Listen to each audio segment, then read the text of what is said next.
साथियों नमस्कार, जय हिंद। कैसे हैं आप सब? मुझे उम्मीद है बहुत अच्छे होंगे। मैं हूं आपका दोस्त डॉक्टर अभिषेक। आज हम जिस विषय पे बात करने वाले हैं ये काफ़ी इंपॉर्टेंट है आप सभी के लिए। जी हाँ, आज हम बात करेंगे भारतीय चिकित्सा पद्धति यानी कि जो आयुष के कोर्सेज हैं उनको लेकर। बच्चों में बहुत अधिक डाउट है कि आयुष के जो कोर्स हैं, चाहे वो बीएमएस हो, बीएचएमएस हो, बीओएमएस हो, इनका स्कोप कम है, इनकी सैलरी जो पैकेजिंग है वो कम है और इनमें पेशेंट कम निकल रहे हैं। ऐसा बहुत से लोग आपसे बोलते हैं। इवन वो लोग जो एमबीबीएस कर चुके हैं वो अक्सर आयुष के बच्चों पे जो कमेंट करते हैं कि आप किसी काम के नहीं हो, सैलरी नहीं है। और कुछ ऐसे भी डॉक्टर्स हैं जो आयुष कोर्सेज को करके प्रैक्टिस कर रहे हैं लेकिन वो सेटिस्फाई नहीं है। वो बोलते हैं कि आयुष करना उनकी सबसे बड़ी भूल थी, वो उन्होंने बीएमएस एडमिशन लेकर बहुत बड़ी गलती कर दी है, आप ना करें। ऐसी बहुत सी वीडियोस आपने यूट्यूब पे देखी होंगी। क्या सच्चाई है ये जानना इंपॉर्टेंट है, क्योंकि बहुत से बच्चों का ड्रीम है कि वो आयुष कोर्सेज में अपना कैरियर बनाए, चाहे बात बीएमएस की हो, बीएचएमएस की हो, बीओएमएस की हो। देखिए, मेरा जो मोटिव है वो ये कि मैं आपको एक सही इंफॉर्मेशन दे पाऊँ ताकि आप अपने कैरियर को बिल्डअप कर पाए किसी भी फील्ड में। देखिए, एमबीबीएस करना चाहते हैं तो बहुत अच्छी बात है, आप करिए। लेकिन देखिए, दो बच्चे होते हैं। एक वो बच्चे जिनके पास पोटेंशियल है, स्टेमिना है और वो उसको फॉलो करते हैं, अच्छे से पढ़ते हैं। लेकिन कुछ बच्चे ऐसे भी होते हैं, उनको पता है कि वो नीट एग्जाम में 580 प्लस स्कोर नहीं कर पाएंगे। ये उनका सेकंड अटैम्प्ट था, थर्ड अटैम्प्ट था और अभी वो 350 400 नंबर्स पे हैं। तो जाहिर सी बात है कि आप अपने आप झूठ मत बोलिएगा। अगर आपको लगता है कि आप एमबीबीएस कर सकते हैं, आप नीट में अच्छा स्कोर कर सकते हैं तो आप कर लीजिए। और अगर आपको नहीं लगता है कि भाई मेरे से नहीं होगा, इस बार मेरे नंबर 500 आ गए हैं, ये मेरे लिए बेस्ट था, तो आप आयुष में एडमिशन ले लीजिए, कोई गलती नहीं करेंगे आप। पेशेंट कैसे मिलता है, अर्निंग कैसे होती है, इस बात को समझने से पहले एक बात समझ लीजिए कि देश की सबसे बड़ी अदालत ऑनरेबल सुप्रीम कोर्ट ने ये ऑर्डर दे रखा है कि डॉक्टर्स के साथ में कोई भी भेदभाव नहीं होना चाहिए। जो पोजीशन इंडिया में एक एमबीबीएस डॉक्टर की होनी चाहिए वही पोजीशन आयुष डॉक्टर की भी होनी चाहिए, क्योंकि पढ़ाई दोनों ने सेम की है, दोनों ही बैचलर डिग्रियां हैं और दोनों ही बच्चों ने मेहनत किया है, दोनों ने जो है अपने सब्जेक्ट में इंफॉर्मेशन गेन किया है।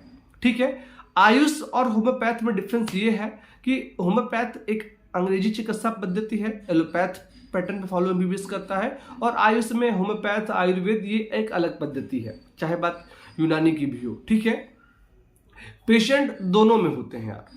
पेशेंट कभी भी किसी डिग्री के मोहताज नहीं होता है। पेशेंट से आपको रिस्पॉन्स चाहिए। अगर आप अपनी फील्ड के एक्सपर्ट बन चुके हैं, आप अपनी फील्ड के एक अच्छे डॉक्टर बन चुके हैं, तो आपके पास पेशेंट की कभी भी कमी नहीं रहेगी। कभी आप एमबीबीएस हैं या फिर आप बीएमएस हैं, पेशेंट को उस चीज़ से मतलब नहीं होता है। पेशेंट को चाहिए आपसे रिस्पॉन्स। वो जिस भी पीड़ा के लिए, बीमारी के लिए आपके पास आया है, आप उसको ट्रीटमेंट देंगे। अगर आपकी दवाई से उस व्यक्ति को रिलीफ मिलेगा तो वो खुद भी आएगा और अपने रिलेटिव्स को भी आपके पास लेकर आएगा कि भैया डॉक्टर बहुत अच्छे हैं, आप इनसे मिलिए और ये आपको ठीक कर देंगे। ठीक है, पहली बात, पेशेंट कभी किसी डिग्री के ऊपर नहीं आता है, उसको रिस्पॉन्स चाहिए। अब समय बदल रहा है यार, इस बात को भी समझ लो। एलोपैथ मेडिसिन बेशक ट्रेंड में है लेकिन इनके साइड इफेक्ट भी बहुत ज़्यादा है। देखिए, मैं किसी कोर्स की बुराई नहीं कर रहा हूँ, मतलब मैं बीइंग अ डॉक्टर, मैं मेरे लिए सब कुछ बराबर है और मतलब मैं चाहता हूँ कि आपको सही इन्फॉर्मेशन दूँ। ठीक है, साइड इफेक्ट भी काफ़ी ज़्यादा है एलोपैथ मेडिसिन का, इस बात को आप समझ लें। वहीं पर अगर आप जाते हैं होम्योपैथ या आयुर्वेद, यूनानी में, तो सेफ एक ट्रीटमेंट प्लान इनका होता है, उनमें आप सेफली जो है चीज़ों को मैनेज कर पाते हैं। अगर आप एक एग्जांपल देता हूं, किसी को स्टोन है और आप एलोपैथ ट्रीटमेंट ले लीजिए, वहीं पर अगर आप होम्योपैथ ट्रीटमेंट ले लीजिए, होम्योपैथ ट्रीटमेंट बेस्ट है। ऐसे ही आयुर्वेद का एक बहुत वाइड रेंज है। अगर आप अच्छे से पढ़ें तो आप घर पे बड़ी से बड़ी बीमारियों का ट्रीटमेंट कर सकते हैं। अभी ध्यान होगा कि आपको कोल्ड अगर हो जाए तो आप एलोपैथ में महंगी मेडिसिन यूज करते हैं, वहीं पर घर पे अगर आप काढ़ा, आपने सुना होगा जिसमें आप अदरक डालते हैं, काली मिर्च डालते हैं, हल्दी डालते हैं, तो वो सब पीते हैं ना, तो आप जल्दी ठीक हो जाते हैं कंपेयर टू मेडिसिन, और साइड इफेक्ट भी नहीं होती है। मैं खुद जो है बेशक एक डॉक्टर हूं, बट मैं अपने आप को फिट करने के लिए मैं एलोपैथ को ना प्रिस्क्राइब करके आयुर्वेद को प्रिस्क्राइब करता हूँ। मुझे कोल्ड होता है तो मैं काढ़ा पीता हूँ, ना कि मैं सिट्रजिन या फिर जो अदर मेडिसिन उनको लेकर अपने आप को, क्योंकि अगर आप फीवर, एक कोल्ड है आपको, आपने एक एलोपैथिक मेडिसिन ले ली, मान लिया आपने सिट्रजिन ले लिया, वो तुरंत आपको बहुत तरीके से ना कि आपको आपका नाक जाम कर देगा, आपको खांसी नहीं लगेगी, क्योंकि हिंदी में जकड़ देता है वो। ठीक है, तो इसीलिए मैं बोल रहा हूँ कि कोर्सेज सारे अच्छे होते हैं। और अब डे बाय डे वैकेंसीज भी गवर्नमेंट जो है देने लगी है, चाहे वो आर्मी में हो या नॉर्मल जॉब हो, हर जगह वैकेंसीज आती हैं। और मेडिकल में भाई साहब गवर्नमेंट जॉब है ना, तो इससे ज़्यादा पैसा प्राइवेट प्रैक्टिस में है।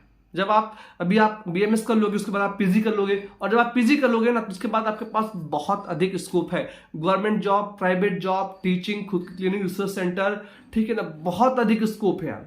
सबसे पहली चीज है कि आप अपनी फील्ड के मास्टर बनिए। जब आप मास्टर बन जाएंगे तो पैसा और पेशेंट और फ्रेम सब कुछ आएगा, खुद ब खुद आएगा।